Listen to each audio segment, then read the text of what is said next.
Je répondrai oui, mais. Oui, parce que le quartier des boulevards centraux remplit en effet toutes les conditions de réussite de la piétonisation d'une artère commerçante.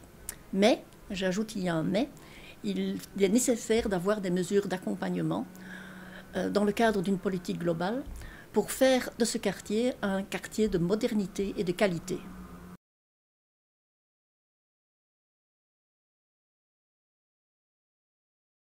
Le quartier des boulevards centraux remplit certainement les conditions pour devenir le premier pôle commercial de la région de Bruxelles-Capitale.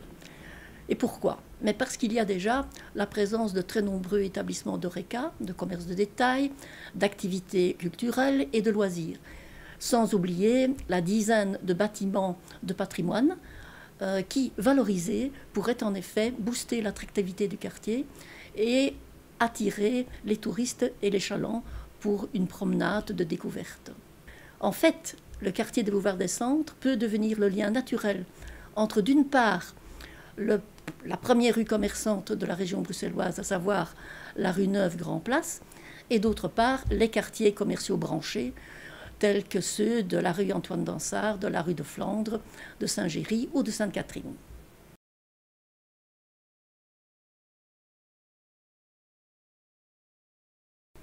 Il faut distinguer le court terme, le moyen terme et le moyen long terme. À très court terme, il s'impose d'améliorer les conditions existantes en matière de sécurité et de propreté. À moyen terme, il convient d'avoir une action sur le mix commercial pour attirer dans ce quartier des commerces de qualité. Une amélioration de ce mix commercial pourrait déjà se faire par un accompagnement des commerçants dans le cadre d'un programme pour les aider à se moderniser et à introduire l'innovation dans les commerces. À moyen et long terme, il faut agir sur le bâti, en rénovation de façades, de vitrines et d'espaces publics, donc sur le bâti, mais aussi sur les bâtiments publics, les bâtiments de patrimoine, qui peuvent effectivement, une fois qu'ils sont valorisés, notamment par exemple un plan lumière, peuvent attirer les touristes et les chalands.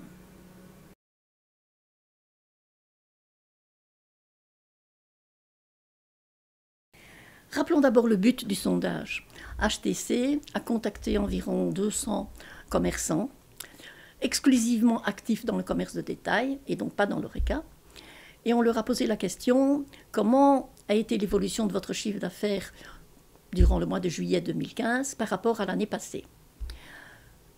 Première conclusion, un tiers des commerçants ont répondu statu quo. Mais 2 tiers ont quand même fait état d'une baisse du chiffre d'affaires. Fait quand même important, la très grande majorité ont ajouté que pendant toute la période du mois de juillet, leur commerce était resté accessible pour la clientèle. Faut-il imputer la baisse de chiffre d'affaires aux piétonniers? C'est plutôt douteux, dans la mesure où d'autres facteurs sont intervenus, et notamment la morosité économique ambiante actuelle. Rappelons d'ailleurs que les organisations qui ont fait des sondages en matière de vente en solde ont abouti au résultat que pour les commerces indépendants, le chiffre d'affaires en solde de juillet 2015 était en recul par rapport à celui de 2014.